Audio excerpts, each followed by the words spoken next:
অল্প বয়সে বিয়ে করলে 6টি উপকার হয়। অনেক মা বাবা আছে সন্তানদেরকে দ্রুত বিয়ে করতে দিতে চায় না। তারা মনে করে যে সন্তানকে বড় করছে, সন্তান এখন ইনকাম করবে, এই ইনকাম আমরা খাবো, তারপরে সন্তানকে বিয়ে দিব। মনে রাখবেন, আপনার সন্তান যখন বড় হয়ে যাবে, বিয়ের বয়স হয়ে যাবে, তখন আর দেরি করবেন না, কেননা তার একটা যৌবন আছে, এই যৌবনকে আপনি নষ্ট করে দিবেন না। আগের যুগের মানুষকে তো আগেই বিয়ে করে ফেলতো। এখন বর্তমানে বলে যে ছেলে প্রতিষ্ঠিত হবে, আগে নিজের পায়ে দাঁড়াবে। তো নিজের পায়ে দাঁড়ায় না তো কার পায়ে দাঁড়িয়ে আছে? বাবা মা অবশ্যই এই বিষয়টা ভুল কাজ করে থাকেন। সন্তান বড় হয়েছে, তাকে বিয়ে দিয়ে দেন। অনেক বাবা আছে, মেয়ের বয়স 30 বছর হয়ে গেছে, মেয়েকে বিয়ে দেয় না।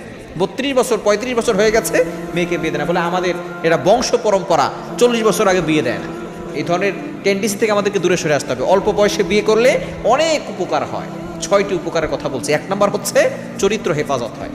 মেয়ের চরিত্র হেফাজত থাকবে, ছেলের চরিত্র হেফাজত থাকবে। আপনি মনে করছেন আপনার ছেলে ফেরেশতা, আপনার মেয়ে ফেরেশতা, জীবনও ফেরেশতা হতে পারে না। তার ভিতরে সে ফেরেশতা না, সে মানুষ।